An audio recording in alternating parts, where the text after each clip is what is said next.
WHO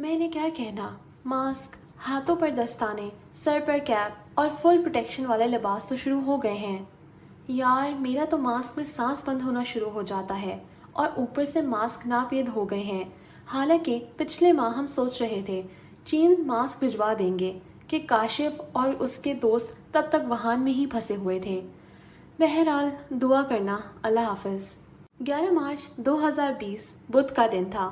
فضا میں جیسے پریشانی، خوف اور عدم تحفظ دھند کی طرح پھیلا ہوا تھا۔ عبداللہ سارے دن کی بے رحم تھکن کے بعد گھر پہنچا ہی تھا کہ فوزیہ نے چیخ کر خبر سنائی کہ WHO نے اعلان کر دیا ہے کہ یہ پینڈیمک ہے، ایک عالمی وبا جو پوری دنیا میں پھیل چکی ہے۔ عبداللہ نے دبی سی دھیمی آواز میں اللہ اکبر کہا اور بسی ڈائننگ روم کے بڑے سے چرمی صوفے پر گر کر دھس گیا۔ صوفے کی ہوا نکلی اور وہ جیسے ڈھہ گیا۔ عبداللہ جیسے خود سے بڑبڑانے لگا، یہ کتنا خوفناک ہے۔ آپ کو پکا پتا ہے آنے والے مہینوں سالوں میں لازمی لوگوں نے مرنا ہے۔ اب کس کس نے مرنا ہے، کس کس نے بچنا ہے، یہ پتا نہیں۔ اب ہم دونوں آج بیٹھے ہیں، ہمیں اندازہ نہیں اگلے 1-2 سالوں میں ہم دوبارہ کیا سارے اکٹھے ہوں گے، ہماری فیملیز کے تمام افراد زندہ ہوں گے یا کوئی 1-2 نہیں ہوں گے۔ عبداللہ عجیب سرگوشی کے انداز میں جیسے خود کلام ہو۔ سامنے بڑی اسکرین پر خبر چل رہی تھی، ساری دنیا کے چینل اس خبر کو دکھا رہے تھے۔ اب مسلسل خبروں میں واقعات کا تنوع تھا، تحیر کا روز بروز اضافہ ہونے جا رہا تھا۔ عبداللہ نے فوزیہ سے پوچھا، کاشف کا کیا بنا؟ کاشف چل پڑا ہے، لمبے رستے سے تھائی لینڈ سے ہوتا ہوا کل صبح 8 بجے پاکستان پہنچے گا۔ چلو شکر ہے۔ عبداللہ نے اس اچھی خبر سے اطمینان محسوس کیا کیونکہ اس کی بیوی فوزیہ مسلسل پریشان تھی اور اس کی وجہ سے گھر والے سب ہی پریشان تھے۔ عبداللہ مسلسل نیوز چینل تبدیل کر رہا تھا۔ CNN، BBC، الجزیرہ، جاپان، روس اور چین، جو چینل تھے اس خبر کو گمبھیر انداز میں سنا رہے تھے کہ جیسے آئندہ آنے والے دنوں کی ہولناکی ابھی سے بھاگ گئے ہوں۔ عبداللہ سوچ رہا تھا کہ اس وبا کا دورانیہ کیا ہوگا، کتنا ہوگا، کچھ واضح نہیں۔ 100 سال پہلے اسپینش فلو پھیلا تھا جو 3 سال چلا تھا۔ اسپینش فلو کی دوسری لہر بہت خطرناک تھی، لوگ چونٹیوں کی طرح مرے تھے، جبکہ تب ذرائع آمد و رفت محدود تھے۔ آج کی طرح تیزی سے ایک دوسری جگہ جانے کی سہولت عام نہ تھی۔ عبداللہ اب تم ہسپتال جاؤ گے؟ فوزیہ عبداللہ کے لیے پریشان ہو گئی۔ ظاہر ہے یار، ہم لوگ فرنٹ لائن پر لڑ رہے ہیں، اگر ہم ہی ہٹ گئے تو کیا بنے گا؟ جو بیچارے بیمار ہو کر زندگی کی امید لیے ہمارے پاس آئیں گے۔ ملکی خبروں میں ڈاکٹرز کی مختلف تنظیموں کی طرف سے میڈیا پر شور بڑھ گیا کہ مکمل لاک ڈاؤن لگا دیا جائے کہ اب WHO نے اگر اعلان کر دیا ہے کہ یہ عالمی وبا ہے تو حکومت کیوں دیر کر رہی ہے؟ اگر وبا تیزی سے پھیلنی شروع ہو گئی تو انسانی جانوں کا بہت ضیاع ہوگا۔ کاشف جب دور تھا، چین میں وہان یونیورسٹی میں پڑھ رہا تھا، تو اس کے ذہن نے قبول کیا ہوا تھا کہ شمائلہ سے ملاقات ممکن نہیں، لیکن اب پاکستان واپس آ کر شمائلہ کے قریب تھا۔ جانتا تھا کہ چند گھنٹوں منٹوں میں شمائلہ سے مل سکتا ہوں، مگر باپ کی لگائی ہوئی پابندیوں کی وجہ سے نہیں مل سکتا تو بہت سخت بے چین رہتا۔ یہ تڑپ اتنی بڑھ چکی تھی کہ کورونا کا خوف، لاک ڈاؤن کی متوقع پابندیاں بھی اس کو اس کیفیت سے نکال نہیں رہی تھی۔ کاشف کا شمائلہ سے عشق برسات کی اندھیری رات جیسا تھا، تھنڈر، بجلی، بارش، اندھیرا، مگر پھر بھی اچھا لگے، خوف بھی مگر خوبصورت بھی۔ کاشف کی ماتھے کی شکنی گہری ہوئی تھی، نگاہوں میں جھنجھلاہٹ تھی۔ سوچ رہا تھا کہ باپ جسٹس ریٹائر سرفراز صدیقی اور بہن فوزیہ نے اس کو شمائلہ سے ملنا سختی سے منع کیا ہوا تھا۔ یہ سخت رویہ صرف لاک ڈاؤن اور کورونا کی وجہ سے نہیں تھا، بلکہ شمائلہ کے خاندانی بیک گراؤنڈ اور اس کے والد کی وجہ سے تھا، جس کو جب سرفراز صدیقی انسانی اسمگلر قرار دیتا تو کاشف تڑپ اٹھتا۔ باپ نے گھر میں بیرونی چاروں دروازوں کو مضبوط تالے لگا دیے، جن کی چابی وہ اپنی جیب میں رکھتا۔ 25 مارچ 2020 سے مکمل لاک ڈاؤن نے غیر محفوظ ہونے کا خوف پیدا کر دیا تھا، جس کی مثال کئی نسلوں تک شاید نہ ملنے والی تھی۔ گزشتہ روز ہی فوزیہ نے باپ کو بتایا تھا کہ عبداللہ کہہ رہا تھا کہ ہم جب کمیونٹی میڈیسن میں وباؤں کا پڑھتے تھے تو سوچتے تھے کہ وہ کون لوگ ہوں گے، کون سی نسلیں افراد جو پینڈیمک میں رہتے ہوں گے۔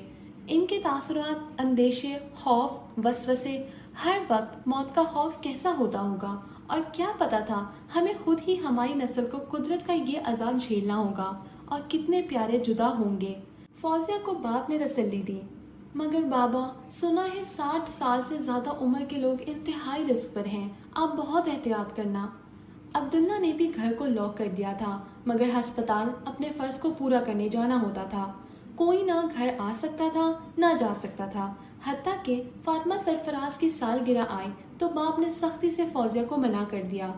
فوزیہ کو برا لگا، مگر عبداللہ نے کہا، آنے والے مہینوں سالوں میں کچھ اندازہ نہیں کیا کیا برداشت کرنا پڑے گا۔ میں تمہارے والد کے فیصلے کی قدر کرتا ہوں۔ عبداللہ کے والد جہانگیر اوان بھی سختی سے لاک ڈاؤن پر پابندی کر رہے تھے۔ گھر میں صرف ایک 24 گھنٹے رہنے والی ملازمہ حلیمہ تھی۔ مین گیٹ لاک تھے، حلیمہ کو بھی اپنے ماں باپ سے ملنے کی اجازت نہ تھی۔ بڑے بیرونی دروازے سے چھوٹی سی کھڑکی سے بات کر سکتی تھی۔ ہاتھ ملانے پر بھی جہانگیر نے پابندی لگا رکھی تھی۔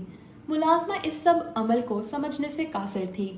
ایک دفعہ حلیمہ کی بہن باہر سے شہتوت دے گئی۔ وہ کالے میٹھے رسیلے شہتوت شوق سے اندر لائی تھی کہ بیگم صاحبہ فاطمہ جہانگیر کو بہت پسند تھے، مگر بوڑھے سرفراز کو پتہ چل گیا۔ اس نے فوراً ان کو پھینکوا دیا اور برتن گرم پانی سے دھلوایا۔ اس طرح کے حالات نہ کبھی کسی نے دیکھے نہ سوچے تھے۔ ادھر شمالہ کی تڑپ بھی جلبن مچھلی جیسی تھی۔ کم وقت عشق کی آگ تھی، جتنی پھونکے مارو اتنی بھڑک اٹھتی۔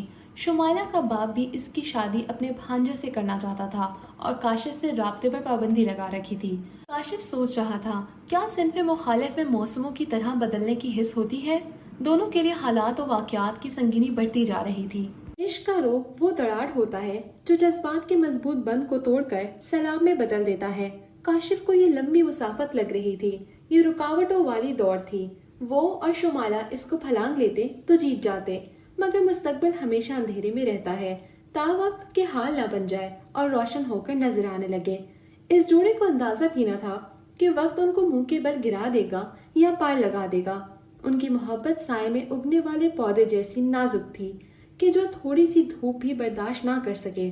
در حقیقت کاشف کے لیے یہ سب کچھ شمائلہ تھی۔ اس میں کوئی شک نہ تھا کہ شمائلہ انتہائی خوبصورت لڑکی تھی، صحیح معنوں میں ایسا گورا رنگ جس میں جنگلی گلابی گلابوں کی آمیزش ہو، سیاہ کالے لمبے بال، خوبصورت متناسب جسم اور نکلتا ہوا قد۔ دنیا میں کیا ہو رہا ہے، کیسے لوگ وبا سے مر رہے ہیں، کاشف اور شمائلہ کچھ سوچنے کو تیار نہ تھے۔ ڈرائیور قاسم شاہ ابھی بھی عبداللہ کے گھر موجود تھا، گو ہر وقت اپنے کوارٹر میں رہتا یا گروسری کا سامان لینے سٹور تک جاتا تو پاؤں پر شاپر باندھ کر ماسک پہن کر گروسری کا سامان لاتا۔ اس سامان کو فاطمہ سرفراز پہلے لان میں دھوپ میں رکھتی، پھر کھلے پانی میں واش کرتی اور بند پیکٹوں کو ہیئر ڈرائی کی گرم ہوا سے جراثیم صاف کرتی، تب یہ چیزیں گھر میں داخل ہوتی۔ یہ وقت عام وقت نہیں تھا، لوگوں کا سلام لینا بند ہو چکا تھا۔ کونی سے کونی ملا کر سلام لینے کا نیا طریقہ ایجاد یا دریافت کیا گیا۔ فوزیہ اکثر سوچتی، اگر ہم وبا سے بچ گئے تو کیا یہ دن ہمیں مستقبل میں یاد رہیں گے؟ یہ شدت کا ڈر اور اندیکھے وائرس کا خوف ہم بھول جائیں گے۔ انسان مشکل سے مشکل وقت اچھا وقت آنے پر بھول جاتا ہے۔ فوزیہ اپنے تاثرات لازمی ڈائری میں نوٹ کرتی۔ صبح کاشف اٹھا، اس کا کمرہ دوسری منزل پر تھا۔ اپنے کمرے کے پردے ہٹائے، باہر بہار کا موسم ابھی چل رہا تھا۔ والد کا لگایا ہوا شیری کا درخت پھولوں سے بھرا ہوا تھا۔ اس کی انتہائی خواب آور مہک نے کاشف کو پھر شمائلہ کی یاد تازہ کرا دی۔ کوئل بولنے لگی اور مسلسل کوکتی جا رہی تھی۔ کاشف نے سوچا، آخر کوئل کو کیا مسئلہ ہے؟ جب کوکتی ہے تو پکارتی چلی جاتی ہے۔ اس کی کوک میں کیا پیغام ہے؟ کس کو سنا رہی ہے؟ یا پھر اپنی ہی تلخیاں کم کر رہی ہے؟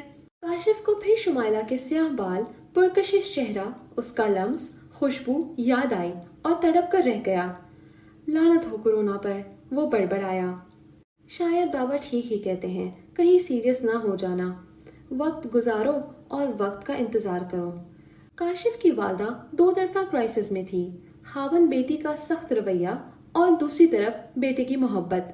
فاطمہ سرفراز سوچ رہی تھی، باپ مرد ہوتا ہے، باپ ماں نہیں بن سکتا، پیٹ میں اتنے مہینوں پلتی جان کا لمس محسوس نہیں کر سکتا، چھاتیوں سے اپنا جسم نچوڑ کر دودھ نہیں پلا سکتا، راتوں کو بچے کو پالنے میں کچھ مددگار تو ہو سکتا ہے، مگر شب بیداری سے ماں جیسا پیار کا درجہ نہیں پیدا کر سکتا۔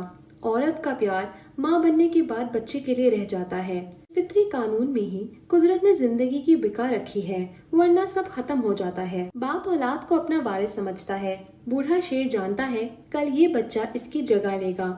باپ بیٹے میں ایک ایسی انجانی، اندیکھی، غیر واضح رقابت سی جنم لیتی ہے جو نہ الفاظ میں لکھی جائے، نہ کوئی داستان گو بیان کر سکے۔ یہ محبت جذبے سمجھ نہ آنے والے ہوتے ہیں۔ دوسری طرف باپ بیٹی میں ماں دیکھتا ہے۔ یہ رشتوں کی گنجلک وضاحت سمجھ سے بالا تر ہوتی ہے۔ ماں بچوں کی خود خرابیاں بیان کرے الگ بات ہے، مگر دوسرا خواہ باپ ہی خرابیاں بیان کرے تو ماں کو آگ لگ جاتی ہے اور وہ درندگی سے جھپٹ کر حملہ کرنے والی کیفیت تک محسوس کر سکتی ہے۔ فاطمہ سرفراز کے لیے کاشف کی صورتحال کچھ ایسی ہی تھی۔